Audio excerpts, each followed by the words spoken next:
Il y a 25 ans, on ne se faisait pas remarquer par les réseaux sociaux. On n'avait qu'une seule façon de faire pour se faire remarquer, c'était de produire des résultats concrets sur le terrain. Je m'occupe des autres pour vivre ce que j'ai pas pu vivre. Moi, mon rêve, c'est d'aller aux Jeux Olympiques. J'ai pas pu y aller en tant que pratiquant. J'y suis allé plusieurs fois avec mes athlètes. J'ai défilé aux Jeux Olympiques, pas comme je le pensais quand j'étais adolescent, mais d'une autre façon. Une grosse partie des choses qu'on crée, ça provient pas de quelque chose qui n'existe pas, ça provient d'une souffrance quand même. Les souffrances de départ, elles sont pas recherchées, mais elles sont souvent un socle sur lequel s'appuie. En 20 ans, quand même, t'en crées des opportunités, quoi. Le secret, c'est tout simplement de produire le maximum d'informations à forte valeur ajoutée. À un moment donné, ton nom passe dans les bonnes sphères. Bienvenue sur le podcast High Value Entrepreneur, je suis Roger. Les entrepreneurs cool et performants dont tu penses qu'ils n'ont pas besoin d'aide et qui parfois sont dans mon podcast sont ceux que j'accompagne. Ce podcast est produit par Tête de Tigre, l'agence de podcast, audio et vidéo. Si tu veux des histoires et des invités encore plus dingues, abonne-toi, commente et partage ce podcast. Bon visionnage et bonne écoute. Salut Olivier. Salut Roger. Hyper content de t'avoir sur le podcast. Je pense que t'es notre premier expert sur cette thématique-là, en tout cas sur cette saison, et je crois même sur les autres saisons. On va parler un peu de ton parcours, mais je vais commencer avec une question que je pose à tous nos invités sur cette saison, qui est, pour commencer à te découvrir, quelle est l'anomalie de ton parcours que tu aurais aimé éviter, qui finalement se retrouve être un super atout dans ton parcours d'entrepreneur, d'homme. Raconte-nous tout. Il y a 25 ans, quand je me suis assez grièvement blessé à la colonne vertébrale, c'est une anomalie de mon parcours dont je me serais bien passé, qui m'a coûté la fin de ma carrière naissante d'athlète de haut niveau, mais qui m'a permis de construire toute la suite de ma vie d'entraîneur, puis globalement de ma vie d'homme. Donc je me serais bien passé de cette anomalie-là à l'instant T, parce que j'ai beaucoup souffert physiquement et mentalement, mais par contre ça a construit tout le reste. Donc la voilà mon anomalie. Est-ce que tu as toujours voulu, aussi plus petit que tu te rappelles, voulu devenir un athlète de haut niveau ? Depuis l'âge de 5 ans, quand j'ai commencé le sport, c'était certain que ça... Je me rappelle très bien, tout gamin, être sorti de mon premier cours de judo. Ma génération faisait tous du judo. Et je me suis dit, waouh, ça c'est quelque chose d'incroyable. Et ça m'a jamais vraiment quitté cette passion. Alors elle a pris différentes formes, mais aussi longtemps que je me rappelle, je voulais que ma vie évolue autour du sport. Mais je savais évidemment pas à 5 ans sous quel angle j'allais attaquer la question. Mais oui, ça a toujours été hyper fort. T'as commencé, genre c'est le premier sport que t'as fait. T'as quel âge, si c'est pas indiscret ? J'ai 46 ans. On n'a pas totalement le même âge, mais moi j'avoue également, un des premiers sports en club qu'on faisait, c'était le judo. Donc je me rappelle très bien de mes années de judo, l'odeur de la salle de judo, les kimonos, la ceinture, la fameuse ceinture blanche avec le petit liseré rouge. Pour certains et d'autres, c'était ceinture blanche tout court. Est-ce que c'est le premier sport que t'as fait en club, ou t'en as fait d'autres avant ? Non, c'est le premier. J'en ai fait une dizaine d'années jusqu'à la ceinture marron. Puis après, je suis parti dans l'athlétisme, où là j'ai fait des perfs, on va dire, dans les jeunes catégories, et je me suis blessé donc assez jeune, à une vingtaine d'années. J'ai jamais pu revenir. C'était une autre époque, il y a 25 ans. Mais c'est le premier sport que j'ai fait, le judo. Ouais. On va revenir un peu à tes débuts. Quand tu fais du sport, vous êtes plusieurs dans votre famille, où tu es le seul à faire du sport, tout le monde fait du sport, tout le monde a toujours fait du sport ? Non, tout le monde s'en fout un peu du sport dans la famille, en termes d'engagement. Donc non, c'était vraiment un choix délibéré de ma part qui s'expliquait aussi par mon enfance. Petit, j'étais bègue, donc c'était quand même pas facile. J'étais hyper introverti, toujours dans les jupes de ma mère. Ma femme dirait que j'y suis toujours, mais bon, elle est pas là, alors je vais faire que la citer. Plus sérieusement, le médecin de famille à l'époque, il a dit ce gamin là, si vous voulez qu'il sorte de sa, et on disait pas de sa loose à l'époque, mais si vous voulez qu'il sorte un petit peu du placard, il faut qu'il fasse du sport, et puis un sport de combat avec du contact, ça lui fera du bien. Donc voilà comment ça s'est fait. Donc mes parents, ils ont suivi l'avis médical, on va dire.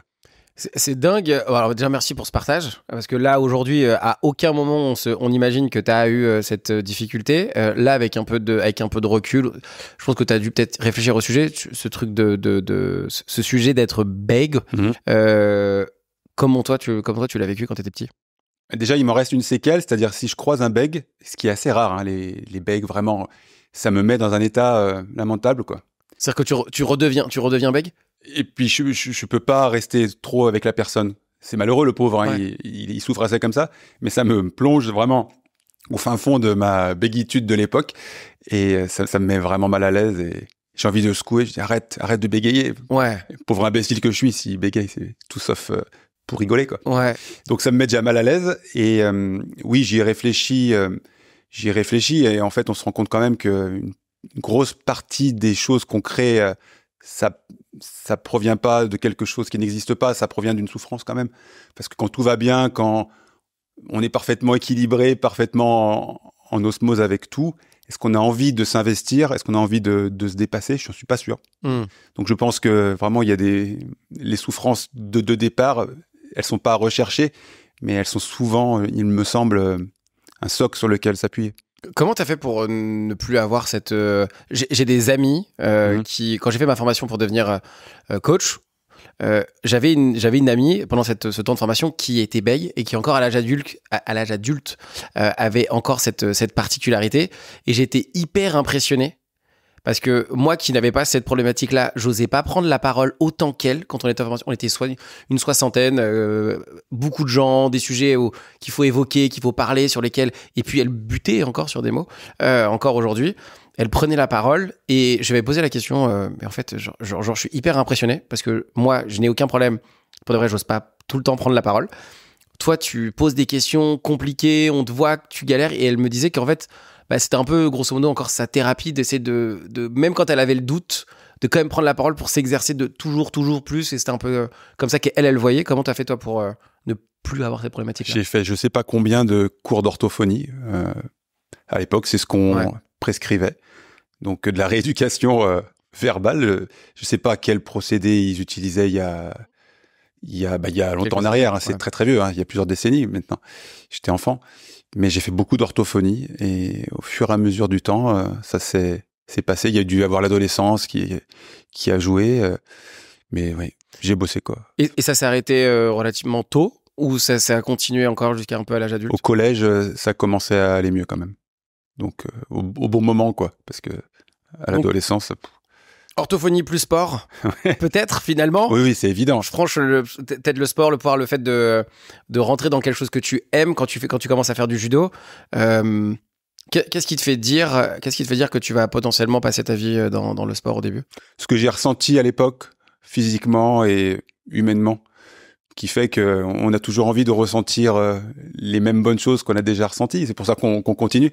Et je pense que c'est la très très bonne première impression que j'ai eue, et qui s'est répétée finalement. Parce que j'ai eu la chance d'avoir des très bons éducateurs, gamins, et plus tard d'ailleurs aussi, qui te donnent l'envie de revenir et le goût d'être là. Donc c'est ça, c'est le plaisir, quoi. C'est pour ça que dans le sport, même le sport de haut niveau, il n'y a jamais un moteur plus fort que le plaisir. Parce qu'on peut pas, dans le sport professionnel, on peut pas se soumettre aux contraintes d'entraînement qui sont demandées à rebrousse-poil ou à reculons. Si on y va, c'est qu'on y trouve d'une manière différée ou décalée dans le temps, on y trouve son plaisir, quoi. Donc sans plaisir, il n'y a pas de performance, c'est une certitude. Est-ce que là, vous ne le voyez pas, mais Olivier est très grand. Est-ce que tu as toujours été très grand, ou tu as fait partie des gens qui grandissent gentiment et d'un seul coup, boum, poussent d'un seul coup? Parce que je pense qu'au judo, ça a dû être hyper intéressant pour toi. Ben non, ça a été un problème au judo. En fait, j'étais un petit peu plus grand que la moyenne jusqu'au collège. Et au milieu du collège, j'ai pris 2 cm par mois pendant 1 an. Et là, je suis passé de grand à... Très grand. Très très grand. Tu nous as dit que tu faisais 1m98? Je fais 97. 97 maintenant. Donc non, il y a eu une poussée à un moment donné. À quel moment tu prends le sport au sérieux? Parce que là, au début, il y a du plaisir, mais finalement, après, il y a plaisir plus performance, tu disais. À quel moment ça devient un sujet où tu te dis, je vais devenir, ou j'ai envie de devenir le meilleur? Au collège. Au collège, c'est le moment où j'ai commencé l'athlétisme. En club, j'ai vu ce que je pouvais faire, j'ai vu les options que ça me permettait les portes que ça me permettrait d'ouvrir au collège. Et puis après au lycée, ça a pris encore plus d'importance, et à l'université aussi. Tu faisais en athlétisme, tu faisais quoi? J'étais lanceur de poids. Le sport le plus sexy de l'histoire de l'athlétisme. C'est ça que tu voulais dire? C'est exactement. En fait, ce qui est rigolo, c'est que le lancer de poids, c'est pas le sport le plus sexy, en tout cas au premier abord, mais par contre, c'est le sport que on veut tous essayer. Genre, on veut jeter ce truc-là. En tout cas, quand t'es un mec, Ah oui.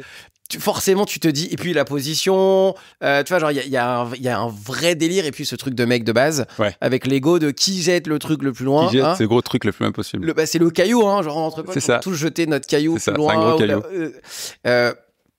Pourquoi ce sport? Tout simplement parce que c'était l'activité en athlétisme où j'avais le plus de talent inné et où je progressais le plus vite d'un point de vue technique. Donc tout naturellement, là encore, bah, moi je vais où j'ai des compétences, quoi.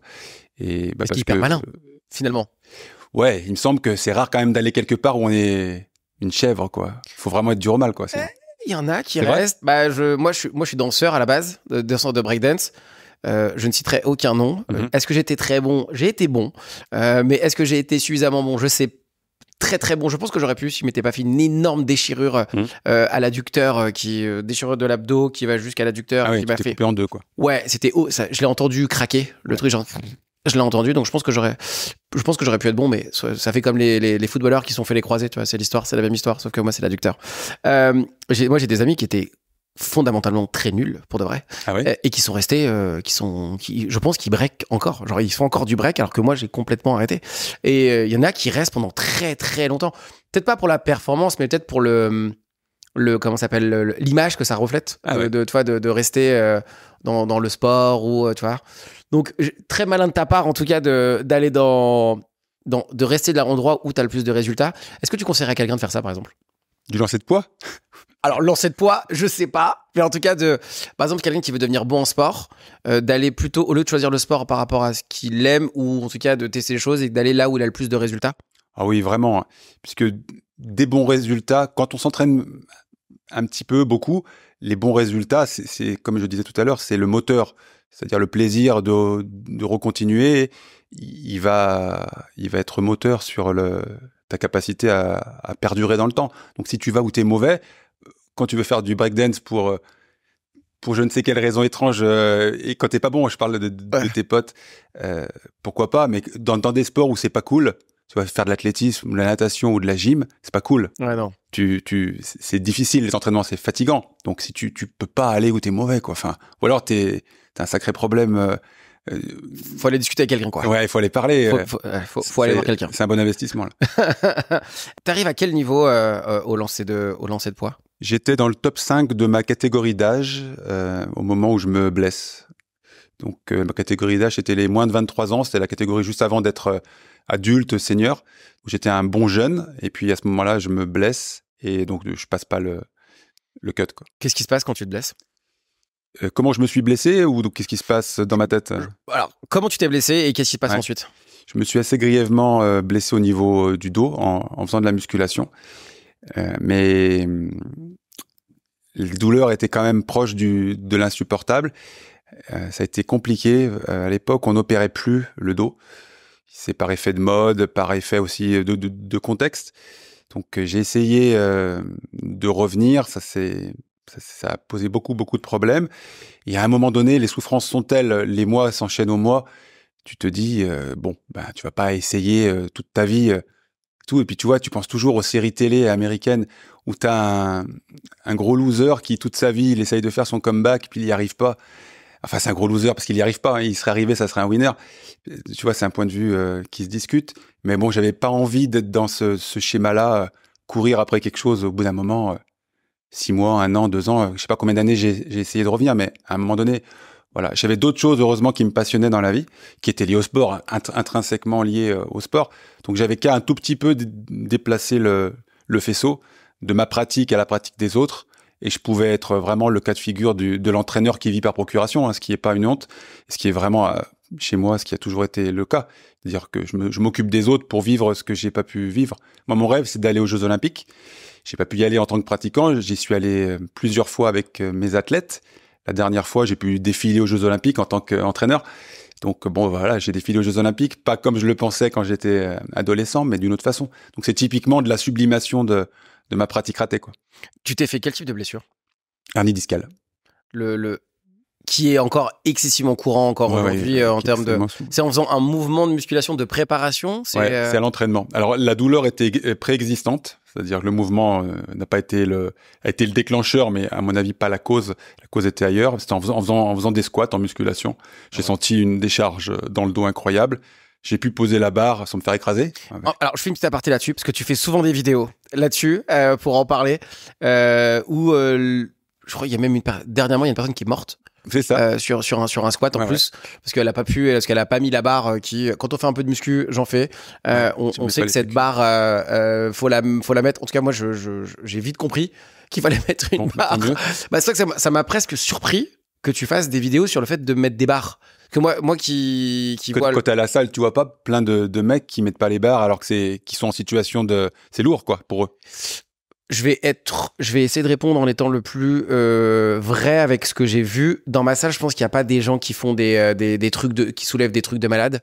Mais des poids lourds par rapport à toi. Hein. Je veux dire, par rapport à tout à chacun, tu te dis pas, le mec, voilà, s'il y a un truc qui va pas, il est déjà pas super bien. Il va se faire mal, quoi, s'il a pas de sécu. Par contre, c'est vrai que j'ai pas trop fait attention, mais quand t'as commencé à faire des vidéos et en parler, je me suis dit, attends, je vais quand même regarder, voir. Parce que moi, ça me paraît tellement évident, parce que quand tu fais du squat, même pas lourd, et que tu sens que là. Tu sens bien qu'il y a vite un problème. Tu sens que là, si ça monte pas, là, la barre, c'est toi qui vas devoir plier et descendre. Donc, je comprenais pas trop le concept, mais t'en parles souvent, et donc finalement, t'en parles tellement aussi, parce que c'est un peu ce qui t'est arrivé ou pas du tout? Non, moi j'ai pas eu de problème parce que j'avais les sécu, quoi. Mais tu vois, il y a la mort la plus conne au monde, c'est les gens qui font des selfies vers une falaise et qui tombent. Ça, c'est number one. Puis la number two, c'est les gens qui meurent en faisant de la muscu, quoi. Enfin, le truc le plus sécure du monde, la muscu, quoi. Tu peux pas soulèves des poids, tu respectes une technique, tu prends des petits poids au début, des gros poids après. Tu vois, c'est le truc quand même.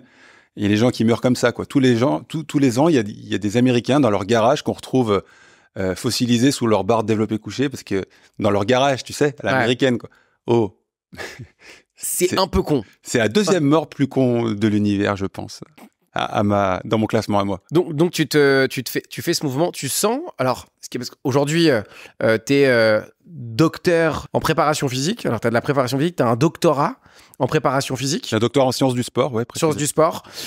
Donc, c'est un vrai, pour toi, presque, j'ai envie de dire, ça n'a plus de secret, mais en tout cas, tous les secrets sont tes sujets de comment faire pour être bon dans cette préparation physique. Toi, avec ton parcours, est-ce que cette préparation physique, quand tu étais au début athlète, est-ce que c'était déjà un sujet sur lequel tu t'intéressais? Ouais, ça m'a toujours presque autant passionné de faire mon plan d'entraînement que de le trifouiller, de le noter. Ouais. En fait, j'ai toujours eu ce goût de la construction théorique du plan d'entraînement. Donc, quand je suis devenu entraîneur assez naturellement, finalement. Avec un peu de recul, est-ce que tu vois ou est-ce que tu aurais pu éviter d'avoir cette blessure? Ouais, avec le recul, oui, je pense que je le vois, mais c'était impossible à anticiper avec mon état de connaissance à l'époque qui était très bas. Et puis, j'étais un bon jeune, mais pas assez bon pour être, par exemple, à l'INSEP, dans les structures de très haut niveau, où déjà, il y a 25 ans, il y avait de l'encadrement. Donc, j'étais au niveau d'en dessous, si tu veux. Ok. Au niveau d'en dessous, les gens qui t'encadrent, ils sont de grande valeur, mais pour le coup, c'est pas leur métier. Donc, ils font ce qu'ils peuvent avec ce qu'ils ont, quoi. Donc, j'étais à un niveau en dessous et j'avais pas ni les billes personnelles, ni le niveau de compétence autour de moi pour anticiper le problème. Surtout qu'avant cette blessure-là, j'étais jamais blessé. C'est ta seule et unique blessure, limite. Ouais, ma seule unique blessure, elle a été monstrueuse. Donc, si tu veux, j'étais pas un athlète fragile, tout allait vraiment bien. Il y avait vraiment pas d'informations qui te disaient, ouais, faut faire gaffe, quoi. Enfin, plus gaffe que le commun des autres athlètes, quoi. J'ai deux questions. On va aller sur la première qui va être plus facile à répondre, en tout cas. Est-ce que tu penses que, en apparence, est-ce que tu penses que si t'avais pas été blessé, t'aurais été athlète olympique? Médaillé, en tout cas? Non. Alors, ça, j'ai vite compris aussi que mon potentiel était limité. J'aurais été, je sais pas, moi, peut-être, j'aurais été international dans les compétitions internationales. Dans les meetings, dans les choses comme ça. Ouais, des trucs que personne. Non, c'était impossible, à mon avis, vu les connaissances que j'ai maintenant et mon potentiel physique, c'était impossible en étant naturel, c'est-à-dire pas dopé. C'était impossible d'aller aux Jeux Olympiques. Strictement impossible.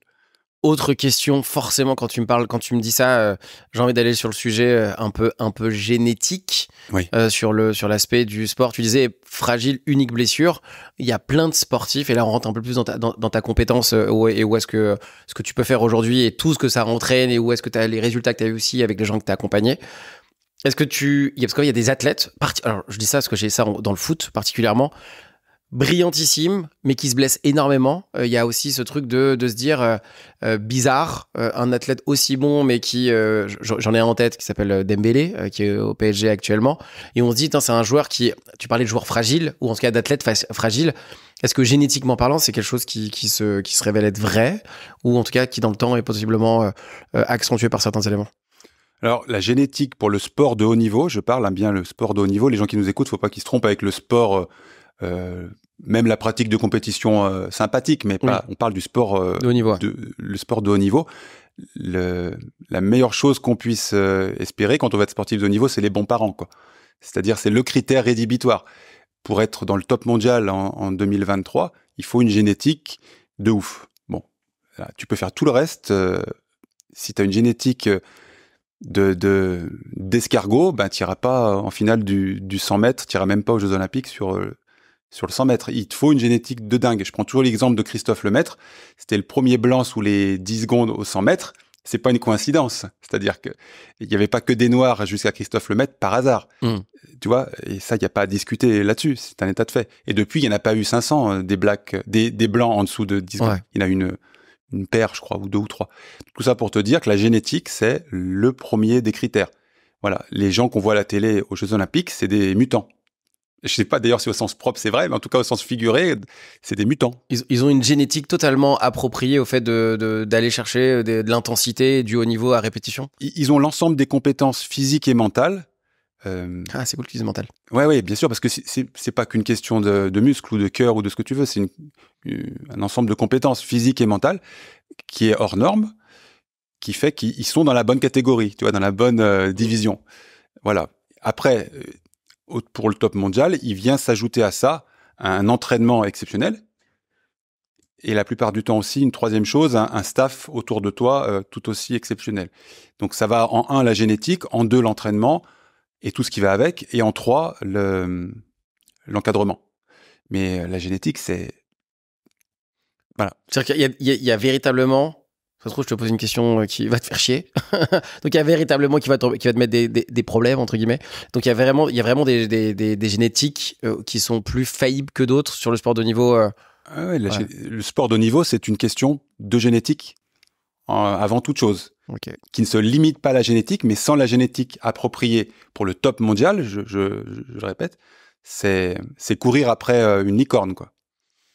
Donc, c'est-à-dire que je deviendrai pas athlète olympique, finalement, c'est fini, je peux arrêter. Et tu vois, tes potes qui font du breakdance à tout petit niveau, tu vois, il y a de fortes chances que si au même moment, toi et eux, si vous avez commencé au même moment, toi, ta courbe de progression, elle a été sans comparaison avec eux, alors que tu t'es sûrement pas entraîné beaucoup plus qu'eux. Mais c'est juste que tu avais les compétences physiques et mentales pour réaliser des meilleurs perfs qu'eux. Puis ça se trouve, un autre mutant à côté de toi qui, lui, va devenir le meilleur des... On en a eu plein. J'en ai plein en tête. Voilà, il partait encore d'un niveau où toi, tu le regardais comme si c'était un mutant, totalement. Voilà. C'est exactement la... C'est par strate, quoi. On va revenir à ton parcours. Je t'ai oublié d'aller là-dessus. Tu m'as tendu une perche, donc j'y suis allé. Forcément, sport de haut niveau terminé, en tout cas sport de haut niveau. La compétition et entre guillemets un peu les rêves qu'il y avait autour, ça s'arrête. À titre personnel, toi, tu le vis comment ? Ouais, c'est la pire période de ma vie. Au même moment, la femme avec qui j'étais fiancé, elle me quitte. Elle a trouvé son moment. Ceci étant, rétrospectivement, c'est pas un mauvais moment. Quand tu es au plus bas, au moins tu cumules les déceptions, mais bon, après, il y en a moins qui arrivent potentiellement parce qu'elles sont toutes déjà passées. Donc, oui, c'est la période la plus difficile de ma vie, douloureuse physiquement et mentalement, de toute ma vie, sans aucune comparaison, parce que ça a duré longtemps. Et puis, la souffrance physique, quand elle est difficile à faire diminuer. Parce que là, c'est physique, c'est émotionnel, c'est moral, et en plus, ton environnement dit, allez, c'est pas suffisamment compliqué, on va te rajouter un petit élément à moi. Ouais, voilà, ouais. Ça part du physique, ça part de la douleur. Et déjà, de la douleur modifie ta perception du monde, quoi. Vraiment, tous les gens qui souffrent beaucoup te disent que, ben ouais, il y a une perception du monde sans la douleur et avec, quoi. Donc tout est plus compliqué, ouais. Aujourd'hui, tu as encore des douleurs? Non, plus du tout.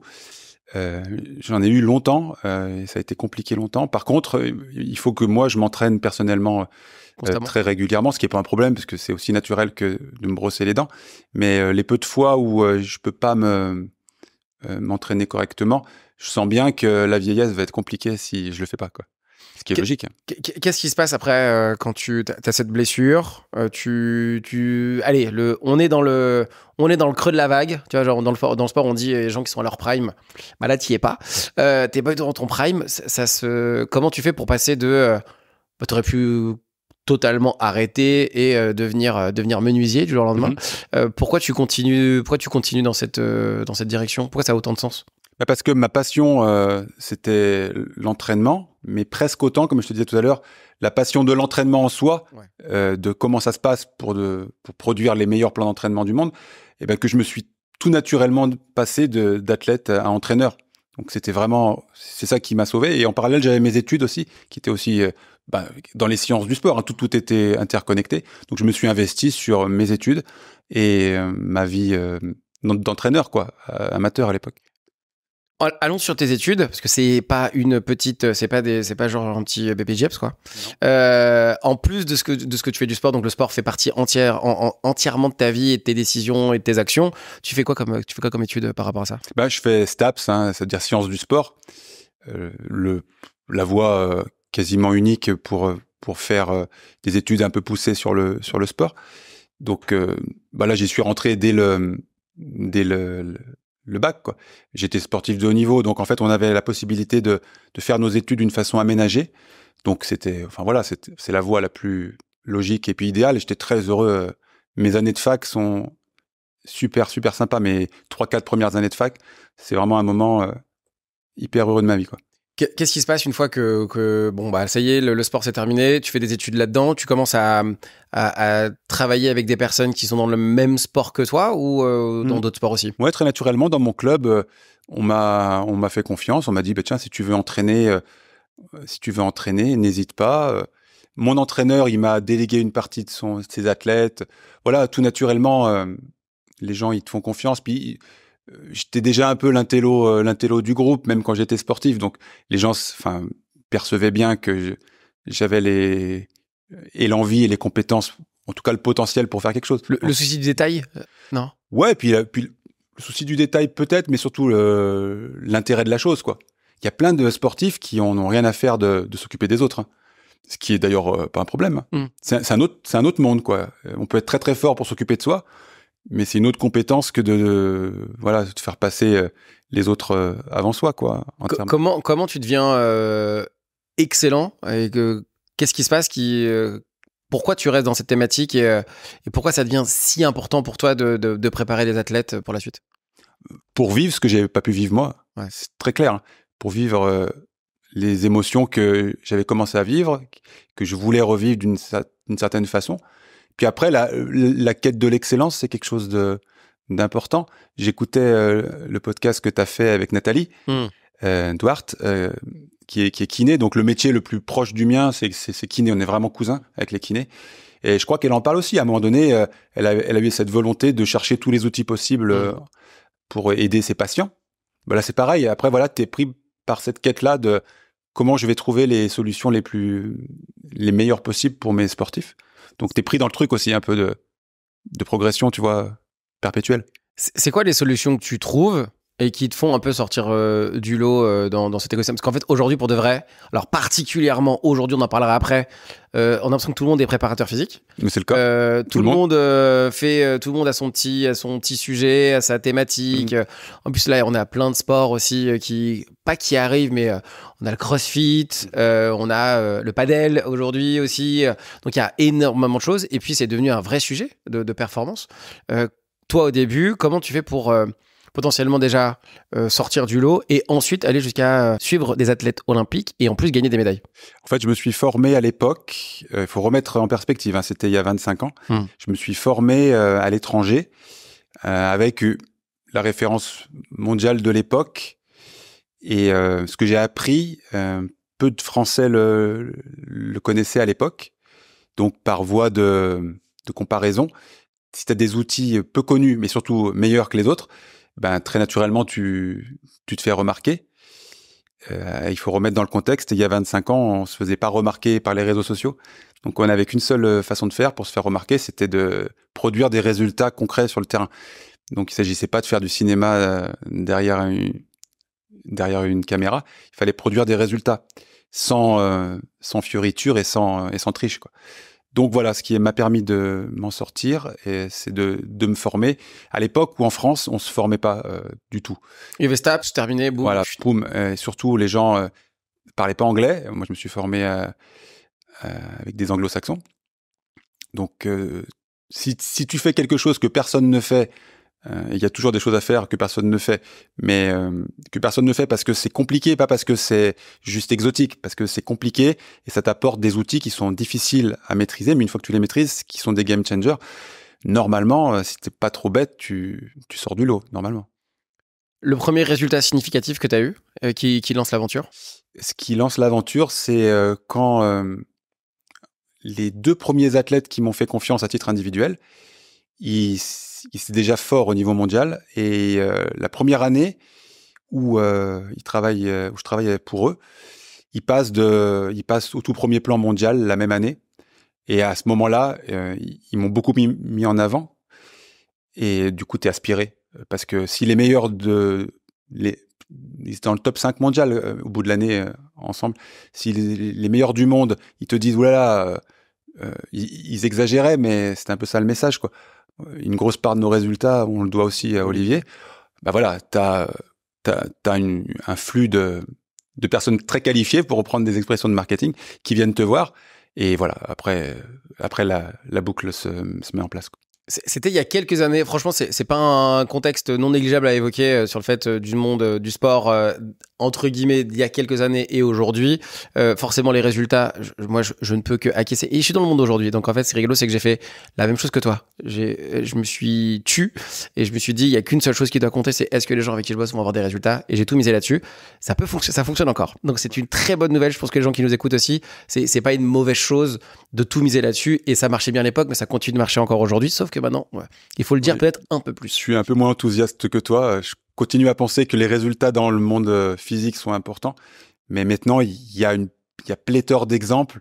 Et les pires exemples, c'est les gens qui sont devenus riches en expliquant aux autres comment devenir riches. C'est pas faux. Et il y en a quelques-uns, pour pas dire beaucoup. Ce qui était quasiment impossible à l'époque. À l'époque, pour dupliquer ce scénario, il fallait, tu vois, toucher des gens. Et tu pouvais toucher des gens comment à l'époque? En écrivant un bouquin, mais les éditeurs, ils prenaient pas n'importe quel touriste qui était plus malin que la moyenne, ou du moins dans sa tête, quoi, qui pensait l'être. Donc, pour toucher des gens à une grande échelle, c'était compliqué, hein. C'est-à-dire, tu pouvais pas faire du cinéma comme t'es capable, comme les réseaux sociaux te permettent de le faire. Donc, je pense que c'est un bon conseil, mais alors, il est malheureusement massivement pas suivi. Ben, il y a des moyens de réussir sans, quoi, qui n'existaient pas avant, du tout. Point barre. Tu vois, ça sert. On est totalement d'accord. Pour le coup, pour me donner quelques chiffres un peu intéressants quand même, t'as accompagné plusieurs athlètes olympiques et si je me trompe pas, grâce à toi et grâce à ton travail et vos collaborations, il y a 16 médailles. Ouais, j'ai eu aux Jeux Olympiques de Paris, j'aurai ma 32e athlète sélectionnée aux Jeux. Il y en a eu à peu près la moitié qui ont obtenu des médailles ou aux Jeux Olympiques ou au championnat du monde ou au championnat d'Europe, dans les 3 grandes compétitions majeures, en fait, on va dire, du sport. Comment on arrive à faire cette perf? Bah, moi, j'ai pas eu trop de vie privée pendant ces 20 dernières années, quoi. Étrangement, j'ai eu une femme, enfin, j'ai toujours la même femme d'ailleurs, qui étrangement est toujours là.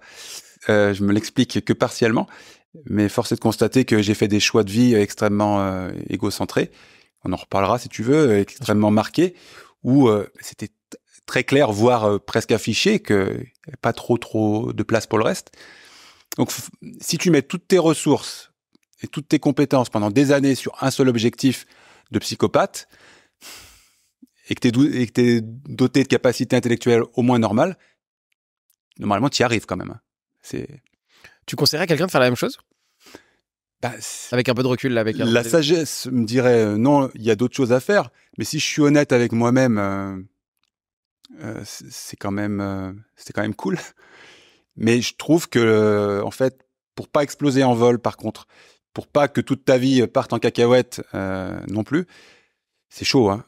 Donc, de toute façon, les gens qui sont motivés pour réaliser des grandes choses à leur échelle, hein, tu vois, toute proportion gardée, généralement, ils ont quelque chose intrinsèquement, tu vois, qui les pousse à le faire sans vraiment que la raison passe par-dessus, quoi. Parce que si tu te mets à réfléchir, tu fais tout sauf ça, quoi. Tu te dis, il y a plein d'autres options. C'est-à-dire que donc les gens, je pense que ils ont ça en eux et donc à un moment donné, est-ce que je le conseillerais? Est-ce que bah oui, je vais pas me renier, quoi. C'est-à-dire, je considère pas que c'est une erreur. Par contre, je pense qu'il peut avoir vraiment beaucoup d'effets. Un peu des dommages collatéraux. Ouais, des dommages collatéraux qui sont pas jolis, quoi.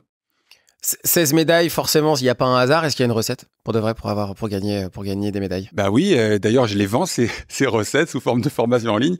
Et je plaisante à moitié en disant ça. En fait, une fois que j'ai obtenu ce que je voulais de cette profession-là, j'ai décidé de le vendre. Pas plus compliqué que ça, quoi. Et donc la recette, oui. Mais par contre, moi, je suis je suis fier de dire que cette recette, elle sort du terrain. Pour le coup, elle sort pas de mon chapeau, quoi. Enfin, si, elle sort de mon chapeau, mais de mon chapeau où je l'ai construit. Ouais. Jeux Olympiques après Jeux Olympiques. Il y a beaucoup de gens, alors c'est marrant, je te pose cette question-là parce que je n'ai pas la réponse, mais il y a beaucoup de gens qui ont tes résultats, qui ont réussi à avoir des résultats comme ça aussi en France? Non, je pense que où il y a à la fois le côté résultat de terrain et puis le côté études, non, je pense pas. Si peut-être on est 3. Et puis après, ça dépend comment on compte aussi les résultats, quoi. Parce que bon, il n'y a pas non plus un championnat de France des entraîneurs, tu vois. Il y a pas. Ce serait peut-être une bonne idée. Il n'y a pas le MOF, tu sais, le meilleur ouvrier de France. Donc il n'y a pas ça. Mais très honnêtement, même ceux qui n'apprécient pas ni mon caractère ni ce que je suis, on peut pas, personne m'enlève mes accomplissements généralement. Alors c'est bien quand on te découvre. Alors moi j'aime bien le sport, j'ai pas été athlète olympique, mais le sport a toujours fait une partie intégrante de ma vie. Et quand on te découvre, moi ce que j'ai adoré, et c'est une des raisons pour laquelle t'es là, c'est qu'il y a autant de théories que d'aspects pratiques dans ton approche, et tu le mets en images, et quand on t'écoute, en même temps on apprend des choses. Et en même temps, on se dit, c'est potentiellement ultra applicable. Comment en fait, il y a une sorte de pédagogie. Est-ce que tu dis pédagogie, andragogie, autre sujet? Parce qu'il y a là-dessus, t'as un avis, mais il y a une manière d'amener les choses qui est autant technique que presque de la vulgarisation. C'est un truc que tu as absolument voulu faire. Oui. C'est une volonté? Ouais. En fait, j'ai beaucoup apprécié l'enseignement. En fait, en parallèle de tout ce que je t'ai raconté, j'enseignais à l'université depuis tout jeune. Enfin, tout jeune. Dès le DEA, alors maintenant ça n'existe plus, c'est le Master 1. Dès que je suis rentré dans une équipe de recherche qui allait m'encadrer pour ma thèse, c'était une époque où les universités se développaient en sciences du sport. Ils avaient besoin de main-d'œuvre pour animer les TD à la fac. Donc en fait, tout jeune, à 22 ans, ce qui est très jeune parce que tes étudiants, ils en ont 21, quoi. Tu en as 23, tu vois le truc. Mon directeur de recherche, il a dit, de toute façon, moi, je dis vous parce qu'on était 2, je vous prends en thèse, pas de problème, vous aurez votre doctorat, mais il faut m'aider à enseigner parce que je développe une nouvelle matière, il y a personne, voilà, vous n'avez pas le choix. Hyper opportunité. Oui, mais voilà, donc moi j'avais envie d'enseigner parce qu'entraîner et enseigner, c'est un peu pareil, tu vois. Enfin, ça, il y a des points communs. Oui. Tu passes ton message. Donc tout jeune, j'étais mis dans le grand bain devant des étudiants, tu vois, pas des collégiens, des lycéens, devant des étudiants. Donc là, voilà, tu t'apprends à organiser ta pensée et t'apprends surtout à le transmettre parce que tu vois, quand t'écoutes un truc un peu compliqué ou un peu technique, tu te dis ouais, j'ai compris. Puis vas-y, explique-le. Ouais. Oula, il y a un monde entre penser qu'on comprend, l'entendre en fait, et puis le comprendre suffisamment profondément pour le retranscrire et que les gens ils comprennent quelque chose. Parce qu'il y a des gens qui te retranscrivent des trucs et tu comprends rien. Donc les gens se disent waouh, c'est vachement savant ce qu'il fait. Non, c'est de la merde. C'est-à-dire que si t'expliques un truc et que tu comprends rien, soit t'es pas la bonne cible, mais on va postuler que t'es la bonne cible. Si on t'explique un truc et que tu comprends rien, c'est que c'est juste naze, quoi. C'est-à-dire qu'il est pas capable de t'expliquer quelque chose et tu comprends rien. Donc le problème, c'est pas toi, c'est lui. Donc le but de la vulgarisation, c'est d'essayer de rendre compréhensible des sujets qui sont pas nécessairement faciles à comprendre. Et ça se travaille, je veux dire, c'est une compétence, la vulgarisation. Là, aujourd'hui, on peut te suivre sur les réseaux sociaux, on peut te suivre sur YouTube, on peut te suivre sur Instagram. C'est un peu comme ça, moi, je t'ai découvert grâce à Instagram. Bon, bien évidemment, il faut suivre Olivier. Si vous aimez le sport, il y a plein d'éléments hyper intéressants à suivre. Mais si on reste sur ton parcours, ça y est, il y a des médailles, mais préparateur physique, les années passent. Les modes changent, le contexte change. C'est un métier qui est, même s'ils t'ont mis en avant, comme tu disais juste en off, certains athlètes olympiques que tu as accompagnés qui ont des médailles, aujourd'hui, on ne les connaît pas. Et donc, c'est-à-dire que si eux, on les connaît pas, connaître leur préparateur physique, autant te dire que c'est quasiment l'ordre de l'impossible de te découvrir dans un monde un peu plus généraliste. En tout cas, si on veut performer, nous, comment tu passes de préparateur physique de personnes qui vont au JO à aujourd'hui Olivier qu'on voit sur Instagram, qu'on peut suivre, où on peut adapter ta vulgarisation dans notre pratique. Comment tu arrives à faire ça? En fait, déjà, il s'est passé 20 ans, quoi. En 20 ans, quand même, t'en crées des opportunités, quoi. Tu vois, le secret, c'est tout simplement je dis tout simplement que c'était facile, c'est tout simplement de produire le maximum d'informations à forte valeur ajoutée sur un laps de temps suffisamment long pour qu'à un moment donné, les potentiels clients, ils tombent dessus. Tu vois, à un moment donné, si tu produis au quotidien, et je parle de maintenant sur les réseaux sociaux, mais même avant, si au quotidien tu produis du travail de qualité, le bouche à oreille fait qu'à un moment donné, ton nom passe dans les bonnes sphères. Alors des fois, c'est un peu décalé dans le temps, mais ce cercle vertueux du travail continu, où tu as une volonté délibérée de bien faire et de t'améliorer. Tu vois pas le travailler pour travailler, parce que des fois, travailler pour travailler, c'est pas l'option. Si tu dupliques le même schéma, tu vois, c'est comme ça que tu arrives sur l'autoroute, sur la voie de gauche, t'as une mamie ou un papy à 100 à l'heure. Il a son permis depuis 72 ans, mais il est toujours sur la voie de gauche, c'est-à-dire qu'il duplique une mauvaise façon de faire. Donc il a de l'expérience, mais elle est pas bonne. Donc tu vois, plutôt une pratique délibérée de mieux faire, avec tout ce que ça va te compliquer de retour sur soi. Ben, si tu le fais jour après jour, après année après année, ton nom circule forcément dans les bonnes sphères. J'en suis persuadé. En fait, tu as gardé le même mécanisme qu'au début, en fait. Oui, voilà. Il y a juste eu des outils qui m'ont permis de le faire à une échelle qui était insoupçonnée jusqu'avant les réseaux sociaux, et le Covid a encore poussé le truc. On va arriver à cette période du Covid. À quel moment tu décides de te dire que, en fait, tu fais encore de la préparation physique aujourd'hui, mais à quel moment tu te dis, bah, je vais montrer ma tête et je vais commencer à parler de ce que je fais à une autre entité que les athlètes olympiques? En fait, moi j'ai été sur Facebook parce que c'est ma génération, j'ai 46 ans. Enfin, c'est ma génération. Même c'est un peu tardif. Moi, il y a plein de gens de ma génération qui étaient pas vraiment sur Facebook quand ça s'est lancé. Mais moi, j'y ai toujours été d'une manière un peu touristique, quoi, tu vois. Mais j'ai toujours mis un peu ce que je faisais quand même. Voilà. J'ai rencontré des collègues qui étaient un peu plus jeunes que moi, qui eux m'ont alerté sur le fait de ouais, mais c'est bien là, tu fais ça, mais fais-le mieux, fais-le un peu plus, continue. Donc je les ai écoutés parce que j'avais confiance en eux. Donc ça m'a permis d'être toujours quand même sur les plateformes depuis Facebook.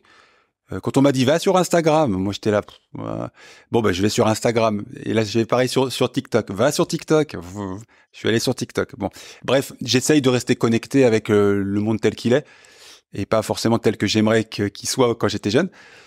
Ce qui fait que voilà, je pars pas de zéro. Et quand il faut passer à l'étape suivante où il faut quand même envoyer un peu du pâté, je suis déjà là. Il suffit de faire un peu mieux, un peu plus, et hop, la mayonnaise elle prend relativement vite, quoi. Quand tu fais ces premiers contenus, c'est pour quoi? C'est pour trouver des clients? C'est pour donner de la valeur? C'est quoi l'intention au début? Bah, c'est comme quand on a écrit notre premier livre en 2000, on l'a sorti en 2010. C'était vraiment parce qu'en France, à l'époque, il y a 15 ans en arrière, les contenus sur l'entraînement, la prépa physique, c'était faible. Hein. C'était faible, c'est pour ça que je me suis formé à l'étranger. Parce qu'en France, tu devais avoir 3 bouquins dignes de ce nom sur l'entraînement. Maintenant, t'en as des bons, t'en as peut-être 30 ou 50, quoi. Il y a Gundil, il y avait le fameux... Ouais, c'est pas eux que j'aurais cité en premier, mais enfin, peu importe. En tout cas, t'as de la matière. Oh, il y a 15 ans en arrière, en langue française, fait par des francophones, t'avais trois bouquins, quoi, qui se couraient après. Mais moi, je Donc, me il y rappelle, avait rien à faire. il y avait Il y avait tout à Delavier. faire. Delavier, beaucoup, non? Qui a été beaucoup. Ouais, mais ça, c'est muscu. Moi, je parlais prépa physique, si tu veux. C'est-à-dire comment s'occuper des sportifs pour qu'ils fassent des perfs. Delavier, c'est vraiment orienté muscu et anat. Il y avait rien, quoi. Donc, il y avait tout à faire. Donc, moi, j'avais quand même cette volonté de passer le message, et puis la volonté moins altruiste de briller, quoi. On va pas se mentir. Tu vois, moi, il y a un truc qui me fout en boule, c'est quand les acteurs, tu vois, des gros acteurs, ils te disent, non, mais moi, je suis timide, hein, tu sais. Non, moi, j'aime pas être en lumière, c'est une torture. Tu te fous de ma gueule. Tu te fous de ma gueule, quand même, hein. Je comprends bien que ça soit une posture de fausse modestie ou quoi. C'est-à-dire, les gens qui sont présents, que vous voyez tous les jours sur les réseaux sociaux, c'est pas possible qu'il n'ait pas intrinsèquement une volonté de briller. Et pour moi, c'est pas sale, hein. Mais quand ils te disent, non, mais tu sais, je suis un grand timide. Un grand timide, tu fais bibliothécaire, tu verras, tu vas être bien au fin fond de ta cave. Tu vas être timide. Quand tu fais ce contenu, donc en fait, c'est pour donner de la valeur, la création de religion, j'allais en parler, mais donc t'en as dit, tu peux nous dire, t'as fait plusieurs livres? Ouais, 4, ouais. J'en ai écrit ou coécrit 4. Ouais, le premier qui est sorti en 2010. Et puis le dernier en 2016. Il y en a pas. Préparation physique et natation 2019 qui propose. C'est 2016 ou 2019, tu vois, je sais même plus. 10, 12. Bah, t'as peut-être raison, je sais même plus. Bref, le dernier. En tout cas, 4 livres. En fait, t'as 4 livres à ton actif aujourd'hui qui parlent de préparation physique. Ouais. Et quand tu commences sur les réseaux, est-ce que tu arrives à trouver en tout cas, à communiquer sur les réseaux sociaux de manière globale? Est-ce que tu commences à trouver tu trouves des clients? Il y a des clients qui viennent à toi? Je le faisais pas pour les clients, en fait. Tous mes clients, c'était. Je les ai trouvés, à l'exception de justement ma dernière athlète qui va au jeu. Elle, je l'ai trouvée, en fait, son entraîneur suivait ma newsletter. Et un jour, il m'a contacté parce qu'il voulait professionnaliser le staff de sa fille, qui était son père et son entraîneur.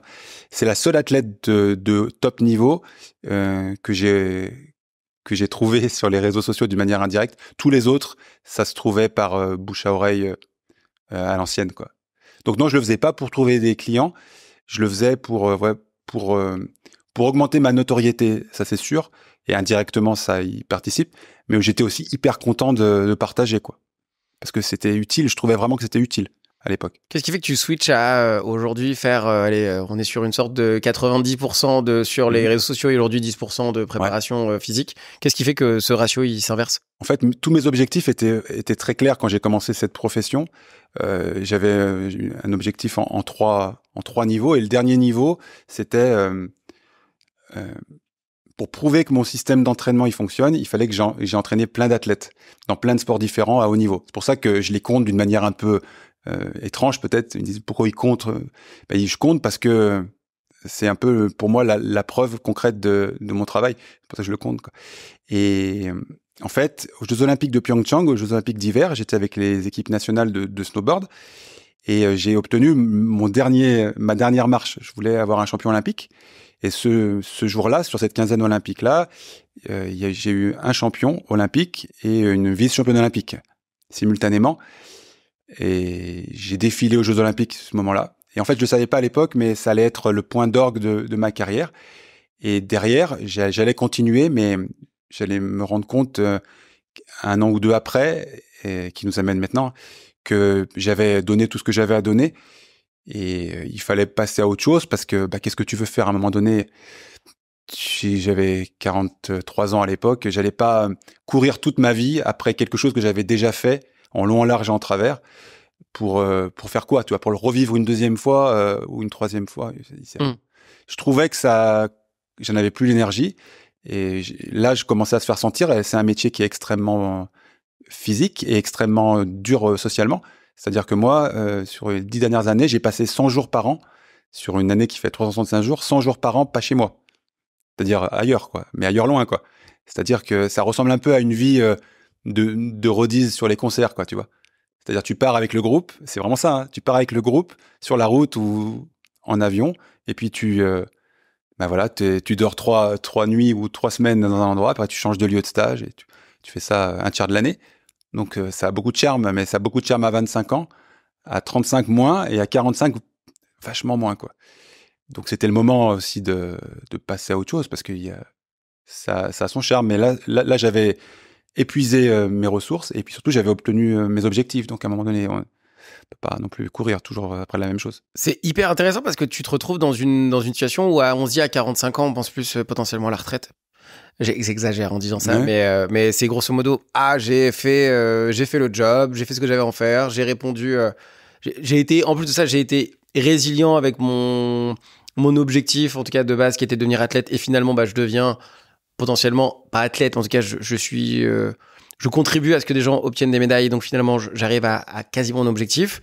Jusqu'à 45 ans, tu aurais pu très bien te dire, vas-y, stop, maintenant je profite et je passe du temps avec ma femme. Non, à 45 ans, tu vas sur les réseaux sociaux, en tout cas de manière plus intense et jusqu'à aujourd'hui, et tu dis, en fait, je vais sur mon 3e objectif, ou mon 4e objectif, peut-être, je sais pas si c'est celui-ci, 4e, d'exister et de continuer à faire de la préparation physique de manière totalement différente qu'avant.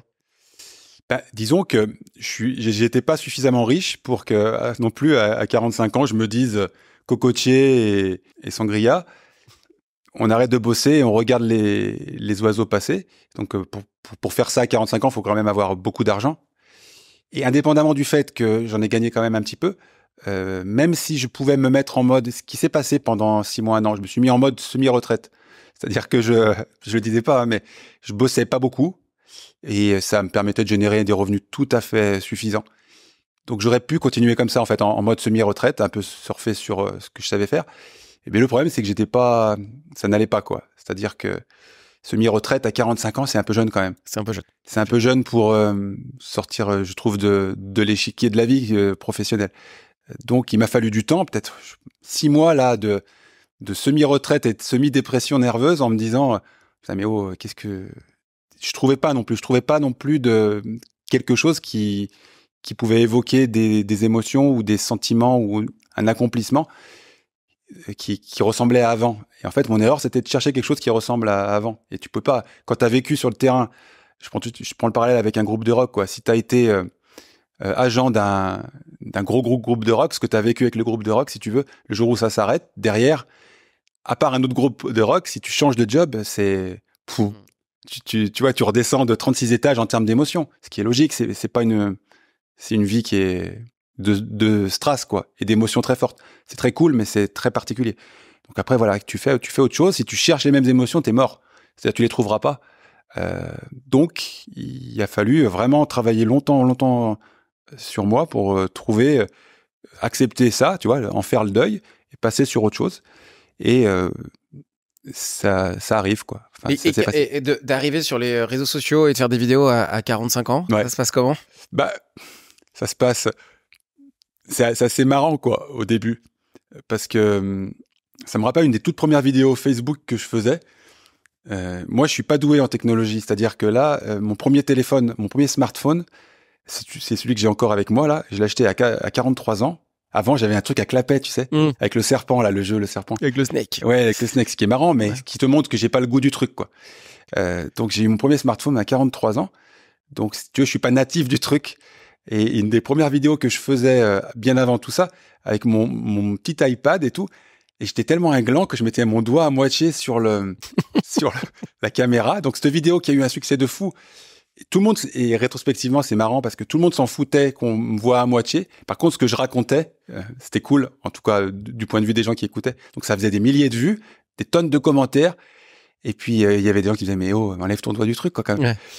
Et je me suis rendu compte, et ça m'a jamais lâché, c'est qu'en fait, si tu apportes des informations éducatives, mais à forte valeur ajoutée, la forme est moins importante que quand tu es dans le divertissement, où là, effectivement, si tu t'amuses à mettre le doigt devant la caméra, ça va pas le faire. Ouais. Ou trembler. Moi, je me rappelle, je tenais ce machin, il y avait une fontaine derrière, un bruit pas possible. Nul, quoi. Sur la forme, on peut pas faire, mais ça a son charme, si tu veux. Rétrospectivement, ça a le charme du mec, au moins, là, il se met pas en scène. Les cheveux dans tous les, bref, nul. Mais le fond, très bon.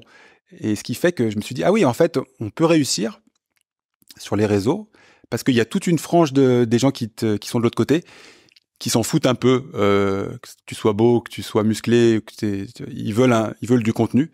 Alors, il faut que ça soit quand même à peu près propre. C'est bon, tu fais un peu un effort après. Mais donc, ça ouvre des opportunités, quoi. Est-ce que les réseaux sociaux de notre génération, on s'imagine que c'est vraiment un truc à la Nabila, quoi. Ouais. Tout est parfait, le filtre est parfait, ces nichons ils sont parfaits, tout est faux mais tout est parfait quoi. Tu vois. Mais non en fait, il y a toute une place pour les contenus éducatifs où là, comme dirait McDonald's, deviens comme tu es quoi. Tu vois. Et là aujourd'hui, ton activité principale à 90%, c'est ça. Donc tu vis de cette création de contenu. Bah, je vis de ces fruits parce que la création de contenu elle est gratuite, mais en fait très périodiquement je vends des formations. Et à ce moment-là, c'est assez simple. Hein. Il y a une petite fraction des gens qui me suivent au quotidien depuis des mois ou des années, qui me l'achètent tout simplement. Et comme il y a quand même, j'ai un nombre d'abonnés suffisant pour qu'une toute petite fraction de ça, multipliée par quelques centaines d'euros l'unité de la formation, ça te fait vivre très bien. Quoi. En fait, t'es passé de préparateur physique à marketeur finalement presque. Oui, c'est le mot qu'on peut donner, mais en fait, marketer ses contenus, ça a toujours été au centre de n'importe quel boulot. Parce que si tu marketes pas tes contenus quand tu es entraîneur, si tu arrives avec la clope au bec et que ton message il est nul et que tes athlètes ils t'écoutent pas parce que c'est d'un point de vue marketing c'est nul, on le dit pas comme ça mais c'est ça que ça veut dire. Donc finalement le marketing c'est ni plus ni moins que de vendre ses idées quoi. Si tes idées sont bonnes, tant mieux, mais si elles sont mauvaises, le marketing est là quand même pour toi quoi, tu vois. La vie que tu as aujourd'hui, parce qu'avant tu étais partout, tu étais bloqué, c'est quoi la vie que tu as aujourd'hui Olivier? Alors c'est une vie statique, hein, incroyablement statique, c'est-à-dire que je passe la quasi totalité de mon temps à faire de la veille sur mes sujets et à créer du contenu vidéo et à m'occuper de mes athlètes et de mes clients. En fait, quand tu achètes une formation, souvent elle est adossée à du coaching. Voilà. Donc en fait, j'ai de la connexion avec les gens, mais que en ligne. Et j'ai une vie très statique, ce qui est l'énorme problème de ma nouvelle vie. C'est-à-dire qu'avant, j'étais toujours à droite, à gauche, avec plein de gens avec moi. Là, je suis à la maison l'écrasante majorité du temps, tu vois. Là, je suis venu te voir pour le podcast. C'est un peu la sortie de ma semaine, quoi, tu vois. C'est bon, tu dis statique, mais il y a ce côté aussi un peu nomade digital que tu as là, de fait de pouvoir. Finalement, maintenant, tu vas. C'est statique, mais tu vas. Socialement, en fait. Ouais, tu vas partout, tu vas où tu veux. C'est statique socialement, je voulais dire. Oui. Okay. C'est-à-dire que je vois personne ou quasiment personne. Oui, par contre, j'habite maintenant, je peux habiter où je veux et je m'en prive pas. Mais ça reste que je sois au soleil ou ailleurs, ça reste le quotidien elle-même, quoi, dans un environnement différent. En fait, ouais, c'est ce côté statique, c'est dans les échanges humains, socialement. Forcément, je pense qu'on est tous les dans le même contexte. On est derrière un écran, discuter. C'est ça. On passe notre temps à discuter avec des gens ou faire un truc avec des gens, et finalement, on les voit pas vraiment, en fait. Quasiment pas. Ce qui est pour moi, qui est très compliqué. Je le savais que ça allait être dur. Tu peux pas passer de 20 ans sur le terrain, sur le stade, avec des gens, avec tout ce que ça a de très fort humainement, hein, très difficile, mais très fort. Mais de vrais gens que tu vois que tu regardes dans les yeux, quoi. Et puis tu les vois évoluer, tu vois les difficultés, tu les vois touches, dans la difficulté, quoi. Et puis après, tu passes derrière un écran, même si tu vois les gens par Zoom. Ça limite. Ça limite, mais c'est fantastique, ça a des avantages incroyables, mais le revers de la médaille, il est quand même fort, quoi. C'est-à-dire que t'es isolé socialement, quoi. Et humainement, physiquement, je veux dire. Ça te donne envie de retourner Non, ça, je retournerai pas en arrière, pour tout un tas de raisons. Faut juste trouver des palliatifs et puis l'accepter. Et voilà, on peut pas avoir. Moi, je vis un tiers de l'année aux Canaries. J'ai beaucoup de chance, quoi. Ouais. Mais on peut pas espérer avoir tous les aspects de ta vie complètement remplis comme avant, avec les nouveaux aspects, les sous. Enfin, à un moment donné, tu vois, tu peux pas gagner sur tous les tableaux, je pense. Cette vie d'entrepreneur, forcément, ça se passe comment? Parce que là, tu passes préparateur physique, créateur de contenu, mais finalement, au bout du bout, t'es un entrepreneur qui doit. Je suis freelance depuis le début, moi. Qui doit créer. Ah oui, depuis le début. Okay. Ouais, j'ai jamais été salarié, donc. Donc pour toi, ça change. En fait, c'est naturel. En fait, Est-ce que tu fais la distinction entre freelance et entrepreneur? Il y a un gros sujet sur le freelance entrepreneur. Est-ce qu'il y a une différence? Ouais, pour moi, un freelance, mais vraiment c'est perso, c'est un artisan, quoi. Okay. Tu vois, moi, j'ai une personne qui travaille avec moi, un prestat, qui est pas à temps plein. J'en ai eu jusqu'à 2 ou 3 dans les périodes un peu fastes. Voilà, tu vois, comme un artisan qui fait des super gâteaux, mais il a une toute petite boutique et il fait tout seul, quoi. En gros, c'est ça. Et puis de temps en temps, il a un prestat qui lui livre je sais pas quoi, mais grosso modo, il fait tout. Tu vois, un freelance, pour moi, c'est un peu un solopreneur. Et puis les entrepreneurs, c'est des gens qui ont une volonté, tu vois, d'expansion et de création de quelque chose de beaucoup plus grand. Donc, tu es obligé de t'encadrer.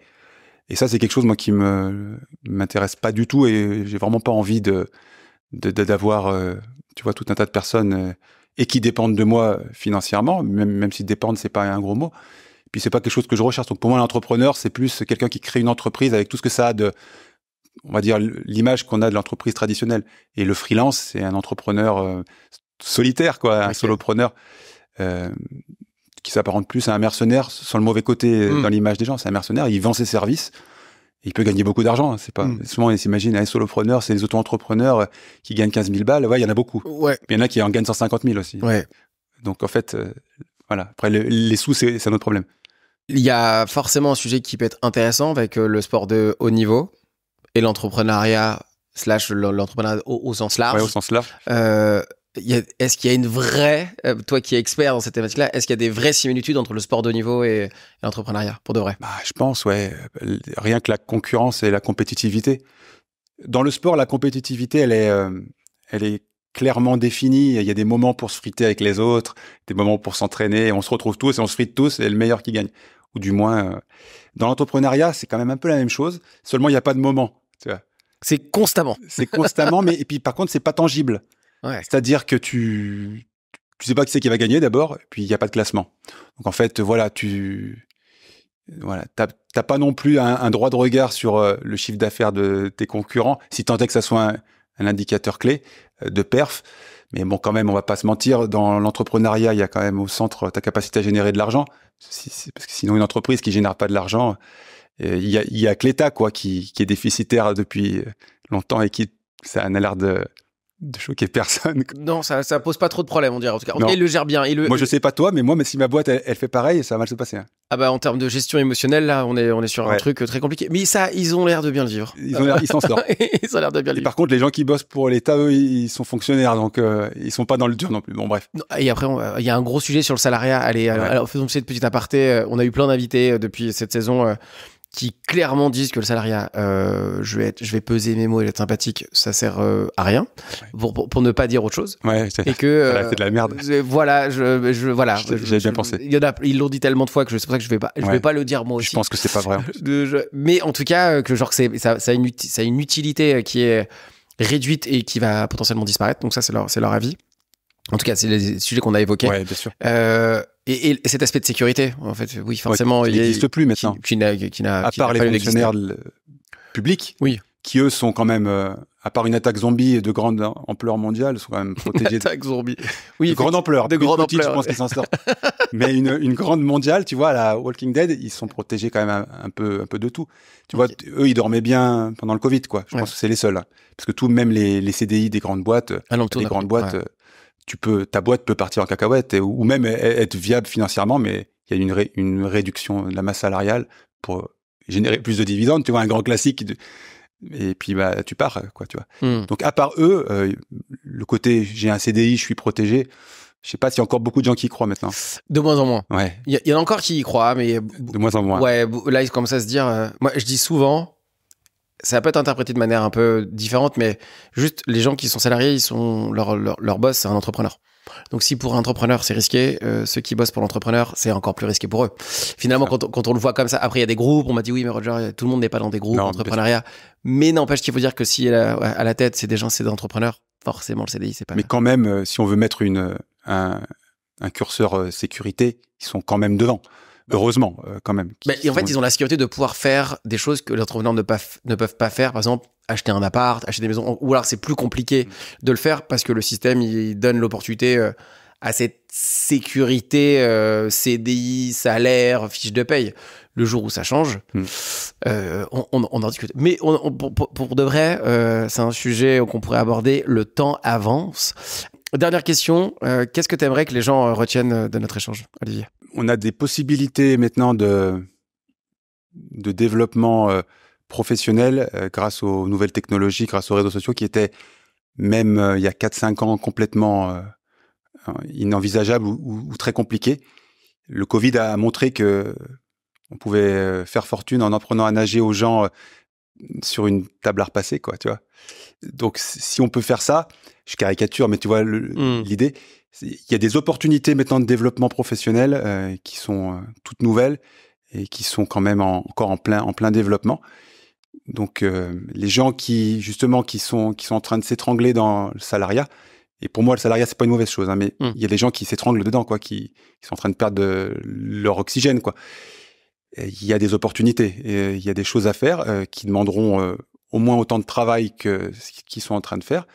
Mais ces options-là, elles existent grâce ou à cause des nouvelles technologies, et le Covid a boosté tout ça. Donc, s'il y a vraiment des gens qui se retrouvent pas dans le salariat, il y a quelque chose à faire à côté. Il faut ouvrir un peu les yeux, quoi. Ou bien nous terminons sur cette dernière phrase. Je te remercie infiniment, Olivier, pour notre discussion. On va passer sur l'after podcast juste après. Merci beaucoup. Merci, Roger.